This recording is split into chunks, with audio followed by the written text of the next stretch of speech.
All right, I'm going to walk you through how I would draw a velociraptor. Somewhere on the screen, I'll probably put up the finished drawing at this point so you can draw along with me. But essentially, the raptor is going to look like this. This is a breakdown of the shapes and the shading. So essentially, it's looking over its shoulder backwards at us. This is a breakdown of the major shapes. This is what I'm going to do when I'm doing the gestural drawing right now. Okay, so now that you've seen that, I'm going to start with this in the middle. I'm just going to kind of oval for the body. Gesture for the neck, somewhere his head's going to be there. His leg, so his body is more boxy. Chest comes down a little bit. His shoulder blades are in line. So I'm just gonna, the elbow goes into the leg starts, this leg kind of comes down, and then it's down. It's more vertical based on my reference. And here I want my feet to kind of land here. I'm just kind of making triangles for him at this point, just like that other drawing I got. Here I'm going to figure out where maybe his hands are here, then his other leg comes back. And I want his foot here, since it's closer to you, it has to be further down on the paper than this foot that's further away. So I want in the horizontal plane, this one should be here, so we're going to have his back foot kind of here. This is all in shadow. So I'm just kind of just filling in where I think things naturally should live. So now from here we're gonna make the tail swoop. However, I feel like that works the best. Just whatever flows best. I'm going to erase some of the lines and pick whichever ones feel the most natural. At this point, I'm just trying to feel out where the dinosaur is going to live for the most part on this drawing. I'm using the side of the pencil and holding it kind of weird, and I'm standing actually at this point. So just placeholders. It's more of like a implied stick figure. Now I kind of have where everything's gonna live.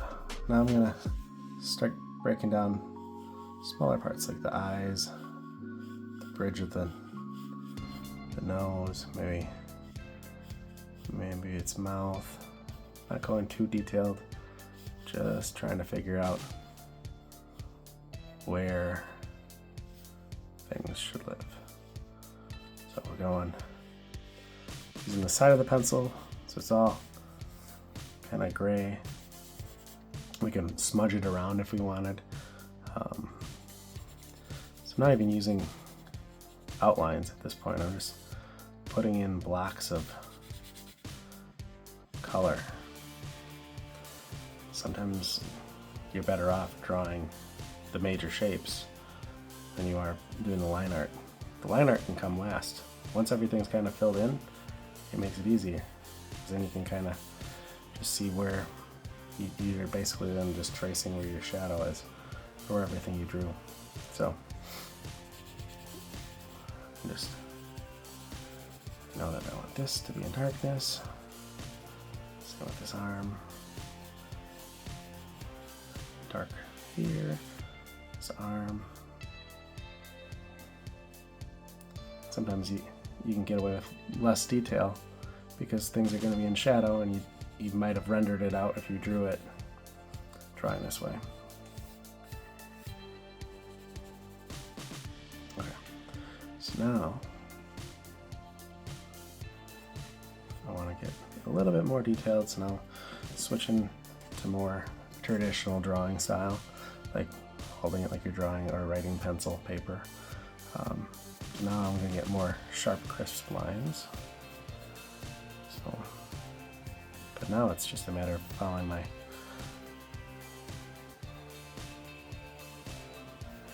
previous drawing lines. So we're just making some of them more permanent by pushing down harder.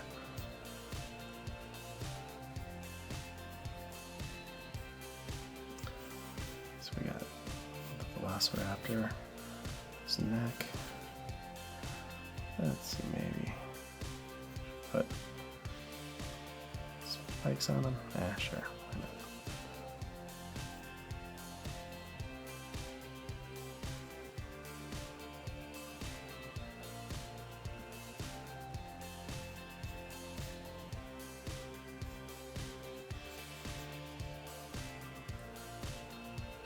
Seeing.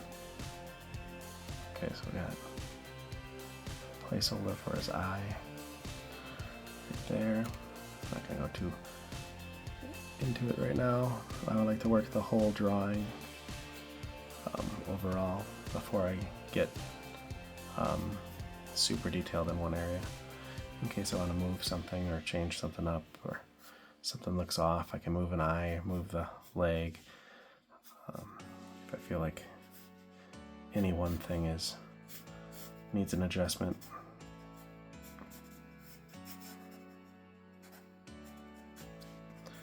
Okay, so usually your big toe's inward. It's closest if you're looking down at your feet.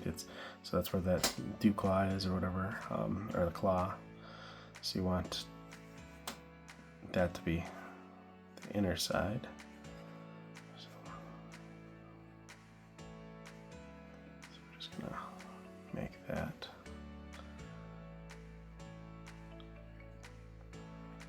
curly Q shape, and then since it's covered up with the rest of the toe, we're gonna have this one and this claw in the foreground. Okay, then this one you'll see more of a side profile of it. And so this claw, you would see more of.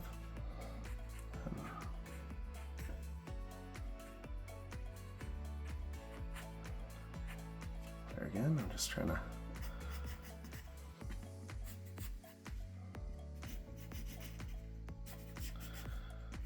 get those shapes in. Okay, so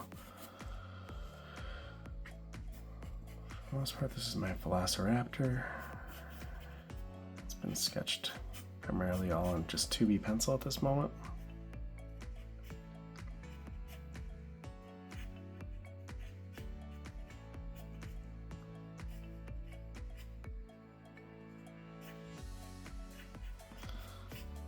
Just throwing a hand in there.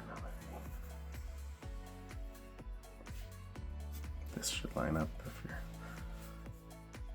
following along. Okay, so now when I talk about weighted lines, that means like the dark to light or thin to light. So see how this is a dark line, then tapers off, and then this is a pickup. The weight of the line has more like pigment to it or darkness to it, or thickness. That's important to show like gravity or shading to an object. So it's nice to add weighted lines. Just like the top of the line of the dinosaur is very light because it most likely is in getting hit with light or a reflection. So not all the times will you have a solid line around a whole entire picture or an object of some sort. You can use the negative space. So if there was something behind this to push this, whatever, pop it, it'd be better if it was like a lighter color or something. You can make the contrast between the shape and the two objects. But that's when it comes to composition. If I were to continue this drawing, I might want the back of him to be against a tree line that's dark, so if he's a lighter dinosaur he'd pop out, or vice versa. If he's a darker dinosaur, maybe I'd want him to be in front of something lighter so he pops out. But since this is just drawing on white computer paper, I'm just gonna leave it. But I think with this one I'm just gonna do pencil. So I'm gonna use a number 6 pencil and a number 8B, 6 and 8B pencils to get darker darks. You can achieve the same thing with just a number 2 pencil like you would have in school. This is just a number 2, but to make my life easier, and it's just a little bit quicker to get things darker, using those 6 and 8B pencils, you can push the levels of darkness much faster than you can if you were just using the number 2. So I am using the number 2 at the moment, but I will switch here in a moment and you'll see the difference. I just want to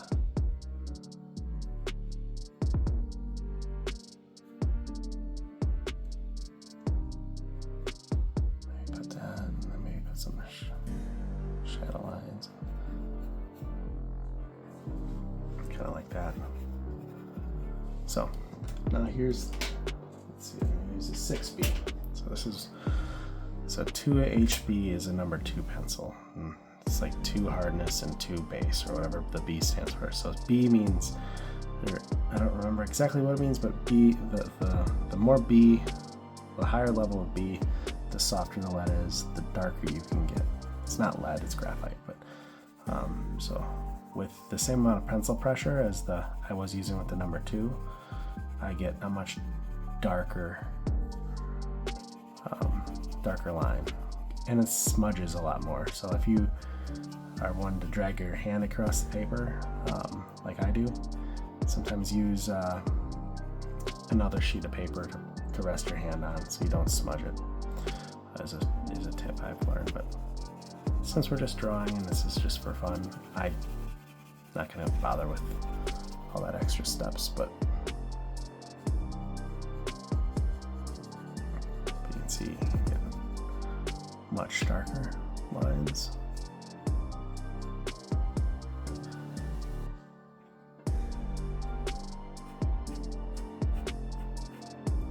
I like to make the lines kind of follow the texture of or the rotation of the head.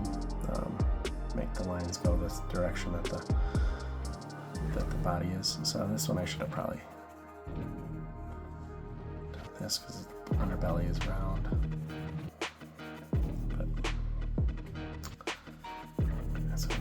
I want this leg to be kind of dark.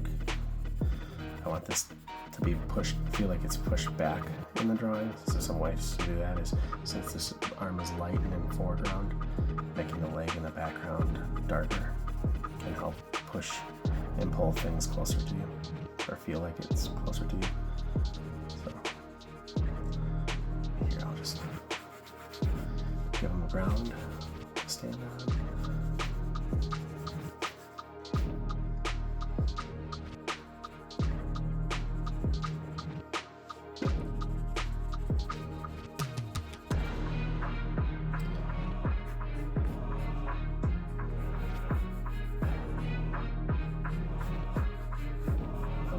Where the light would hit, so if it's coming down the side that's lowest. So another thing with these 6Bs is they do blend really well. So if you have one of those smudge sticks or paper things, you can easily use that, or a finger like I just did, and get you real far. So you can just blend a long ways. It does kind of muddy up some of your line work if you blend like this, but you can get a tone across the whole raptor.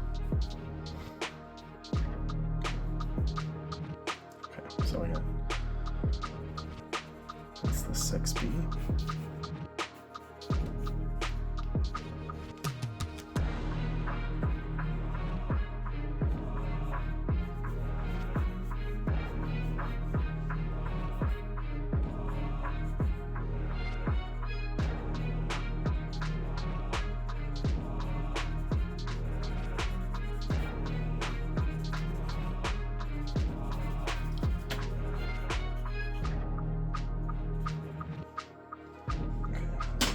Jump to the 8B. This is the difference.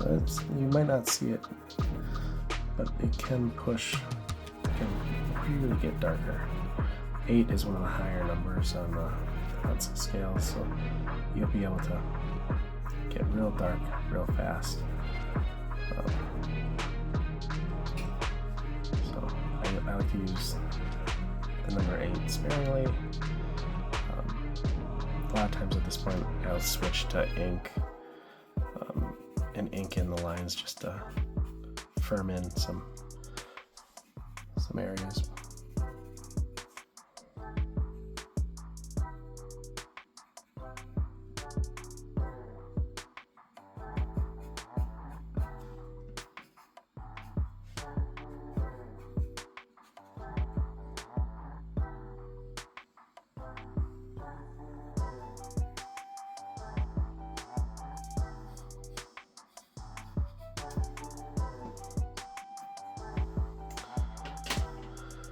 So for the most part, that's a drawing in real time of a velociraptor. Kind of dirty, but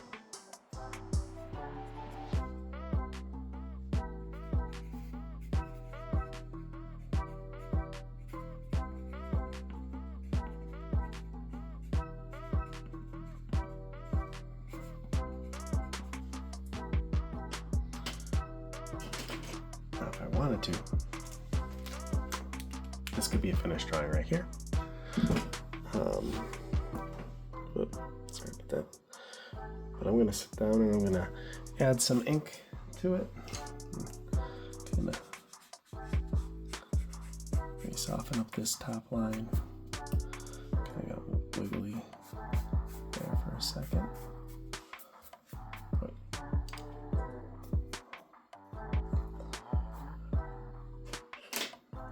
So I'm going to add some ink. You don't have to. I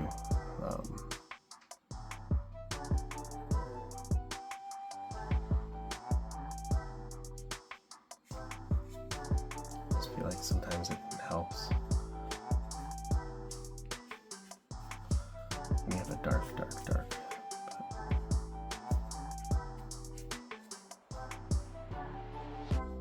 This is also where the line weight comes into play, making sure you understand thick and thin lines. Right now these are all kind of thick, but if all the lines are the same thickness, it kind of loses what the light play value into it. So I want to make sure I don't lose.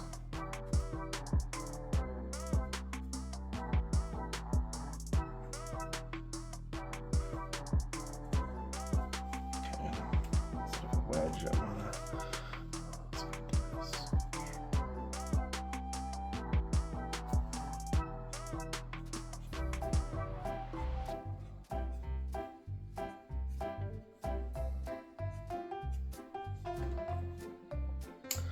Let's change it to pen. This is a number 5 or 05.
Sometimes inking can ruin it, sometimes it can save it, or it can make it better. Just depends on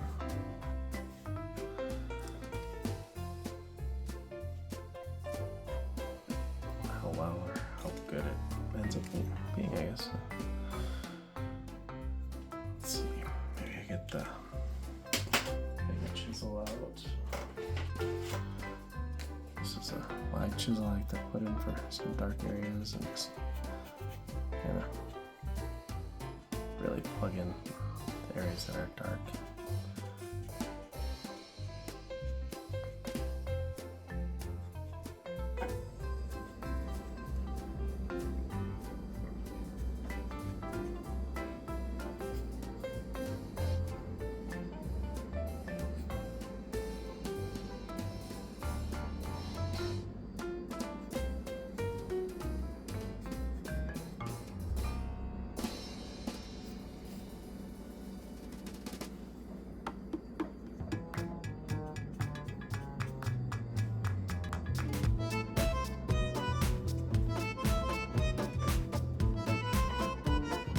All right.